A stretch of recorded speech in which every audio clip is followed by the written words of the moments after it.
Hey all the future assistant professors, welcome back to English by Poojasingh. Today we are going to discuss literary theory. If you haven't watched the literary theory syllabus, kindly watch that so that you will have an idea at what we are going to start. Okay. So before starting the literary theory, I would like to tell you something very important, that is why as we have already completed literary criticism, now we are shifting to literary theory. Okay, now what is the basic thing, why it was needed? It was needed because earlier we were used to analyze the text by rules, regulations, right? Aristotle gave some rules we have to add. So we have the limitations. What? We had the limitations to judge the work. Now, what is new criticism? New criticism. What is new criticism? The very first thing is that if you wear spectacles, जब आप चश्मा पहनते हो, how you see the glass. If you're wearing this green glass, you will be seeing everything green. If you're wearing this red glass, the world will be visible as red. If you will be wearing green, the world will be visible green. If you will be wearing the black glasses, the world will be visible as black. Isn't it? Yes or no? So this is the thing. This is what new criticism gives the variety. That if you are going to see the world through green lens, you would be watching the green lens. If you're viewing the world through red, you will be viewing the red. If you're watching the world through the glass of black spectacles, you will be seeing everything black. So this is how new criticism formed. And when I say the different glasses means the formalist class, the Marxist, feminist, psychoanalysis, then structuralist, then ecofeminism. So these are the things that will come in the different glasses when you're watching it, right? So now we are not just settle down to the rules and regulations of Aristotle, but now we have different analyzers. Now we can analyze a text by these different glasses, right? If I take John Milton's Paradise Lost, when I'll be talking about the formalist glass, I'll be talking about the words, I'll be talking about the forms, blank words. When I'll be talking about the Marxist, I'll be seeing the class, conflict, people, their behavior, their culture. When I'll be talking about feminism, if I talk about the feminism and while talking about Paradise Lost, I'll be talking about Eve, right? So these are the things, what problems she faced. So these are the things. Now this has become a different lenses. So this is how you have to understand. New criticism gave a new way, a new school of thoughts. Rather than you don't have to just stick with the background of the writer, you can go with the different text. Now you have a basic understanding what criticism is. Criticism is by using Aristotle's theory. We were limited, sources were limited, and we always used to see the background of the writer. Okay. But now in the new criticism, we have the freedom to look the text upon with different sort of glasses, Okay. So now we are going to understand what literary theory is. Okay. So it is not just about the reading literature, it's about analyzing literature through different lenses. Now you will understand what different lens means. Okay. It asks, what is literature? Literature kya hai? How should we read a text? What is the procedure? What should be the procedure of reading a text? Should we focus on author or the reader or the society or just the text itself? So these are the things that you have to focus on, and that is a new criticism. So each school of theory gives a new perspective, and new criticism is one of the earliest modern theories that shaped the way we need literature in the 21st century, right? So new criticism what is the new criticism, how it get into the society.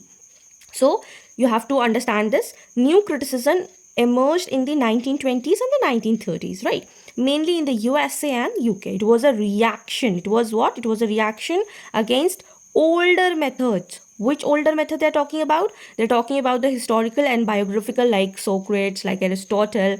Like they used to focus on the author's background, where critics focused too much on the author's life or the historical background. So now that was the reaction. See, you must have heard Newton's third law. What was the Newton's third law? Every action has an equal and opposite reaction, right? So this was it, that they were not liking it. So that was a reaction against it, and now they are giving you the full freedom of it. So new critics argue that literature should be studied as an independent object and not through the author or history. Why we have to focus on author and history? No, we don't have to focus on author and history. And this approach became very influential in the universities and shaped generation of students. So I hope you understand how it formed. What is the old method? This was the old method, okay? This was the old method. Now this is a new method, that now you are not limited. Now you are not limited to rules, regulations, author background, okay? You are free to look upon a text according to your own will, okay? So that was it. This was the understanding literary theory. What does it ask? From where it emerged, 1920s to 1930s. Now we will be talking about what exactly is new criticism, okay? So new criticism is a literary theory that says focus only on the text. What you have to focus on the text. You have to focus on the text. Learn this thing. This is very important. Learn this, okay? New criticism says what? You have to focus on the text, not on the author and not on the reader. Literature is self-contained, self-sufficient work of an art. You don't have to prove it, right?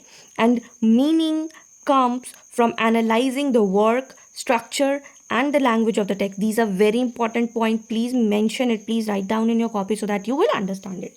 Now, I'll be telling you some very important thing, that I.A. Richards. He was the first person to use practical criticism. Please remember this, and this has been appeared in UGC NET examination again and again, okay? In match of the following or in the direct. So I.A. Richards was the first person to use practical criticism. Why he was the first person? Because he did an experiment. What was the experiment? He gave a poem. He gave a poem to every student in the class, right? That go and you have to read it and you have to analyze it. Just a poem. No biography of writer, no age, no country. Only you have to give concentration to the words, okay? So there were like, I don't know the exact students, but suppose 30 students. In the class, there were 30 students. And you will be shocked to know the result, that each of them made different analysis. Okay, different analysis. Now, why it was different? Poem was same. Only there was only one single poem were given to all the 30 students. 30 students were given the same poem. But why their analysis were different? क्यों उनका different analysis था? Why? Because we all are different identity. We all have our different taste, different temperaments. We cannot be same. No person can be same. No person can be identical, right? So why? There was the reason that the very first thing, that author's background was not given. Author's background was not given. Since author's background was not given, there was no one to judge. Like had it been written William Shakespeare, everybody was like, oh my god, this poem is very good. This sonnet is amazing. This playwright is great. This drama is excellent, right? But no, author's background is not given, so you cannot judge that. No biography was there. No biography. No historical context was given. No historical context was given, that what was the period, what was the age. No, nothing was mentioned. So that is why no country was given. And that is why all students' analysis were different. And that is called new criticism. Right? So they just focused on what? They just focused on the words or the text. So that what it says, new criticism have always focused on the words and the text.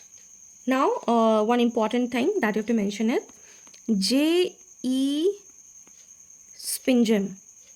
J.E. Spinjam used first time in his lecture the word practical criticism. New criticism, sorry. It was new criticism first time. So he was the person that he used in his lecture the word for the very first time, new criticism. Because UGC NET might surprise you that who used the word. So I'm writing the use the word. So it will be easy to understand, okay? And then there was a person, John Crow Ransom. Okay?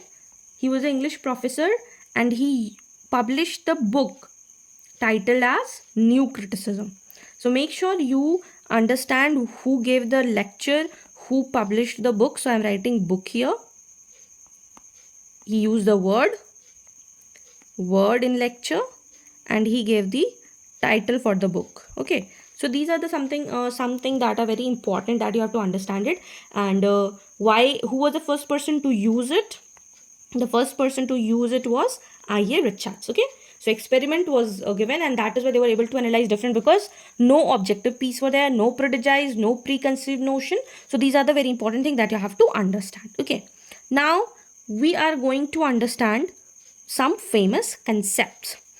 Some famous concepts introduced by new critics are autotelic text. What is the autotelic text? It is a literary work that is self-contained, meaningful within itself, and exists for its own purpose rather than any external goal, morale, message, or authorial context. You don't have to, every text is self-contained. The text can tell the meaning itself. It does not require who has written it, what was the age, what was the background. So that's what it said. So the two terms you will be seeing with the new criticism associated with it is the autotelic text. Second is close reading. Reading the text very carefully, word by word, like formal, what is the interrelation between what is a meter, why it is need to analyze the text. So these are the close reading. Then intentional fallacy. Don't judge a work by what the author intended. Okay.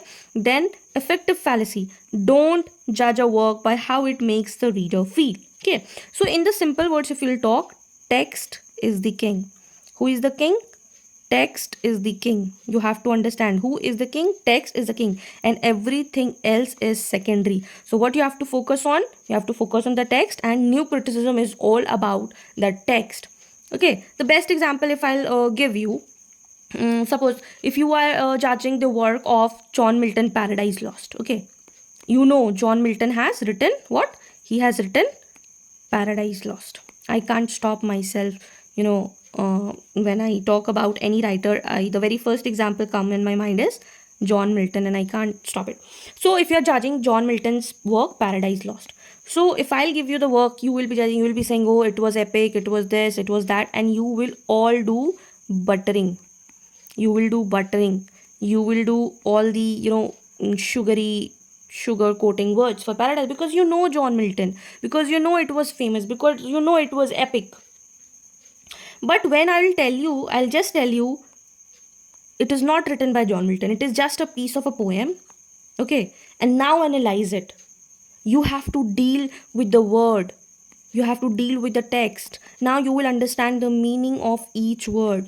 You will understand the beauty of it. And then you judge that on the text and not on the intention of what John Milton was. What was the intention of John Milton's writing the Paradise Lost? You don't have to deal with it, or you don't have to connect that John Milton has also written the of education, or John Milton has written the Regained, Paradise Regained. John Milton has written all the Edupagitica, and so many. You don't have to connect with it, because when we are dealing with a simple poem that we don't know that it is written by John Milton, we are free. We will be looking at Eve in a different perspective. We'll be looking at Satan at different perspective. So this is how you have to deal with, because text is enough. Text is enough to carry its own value. So text is everything. So now we'll be dealing with the major figures of new criticism. So it includes I.A. Richards, Practical Criticism, William Empson, 7 Types of Ambiguity, Cleanth Brooks, The Well-Wrought Urn, V.K. Wimsatt and Monroe Beardsley, The Intentional Fallacy, and F. Alias, literary critic who performed close reading in the university. These are very important names, and they have been appeared in UGC NET examination again and again. You just open the PYQ and you will see all the names reflecting again and again. So if you're missing this, you are missing your UGC NET JRF. So make sure you read it in detail, okay? And I'll be dealing with each writer in a separate video, so stay tuned. Now we'll be I think why UGC NET was important. Why it hold important? Because every exam has at least one question. It is not one question from each topic, each word on new criticism. Direct to what is intentional fallacy, who wrote the well-wrought on, who introduced close reading, even itself that who has written the first one. This has been appeared many times. So this was it. Now we'll have a look what we have studied, how did we understand this. So but the very first thing, we understand what understanding literary theory means, what it actually means in it, what is the new introduction to new criticism. This is important. Then we understood what was the old method and now what is a new method. Then what is a new criticism, what are the famous concepts, then who was the first person to use it, who was the first person to use in lecture, who gave the title. Then if you are analyzing without the author's background, you judge that work in a better way, okay? Then major figures of new criticism and why it is important. So for today, that's it for today. And if you found this video helpful, do not forget to like, share with your friends those who are preparing for UGC NET and scared of literary theory, and subscribe for lesson 2 and the continuation of UGC NET examination. Till then, keep learning, keep shining. Bye bye.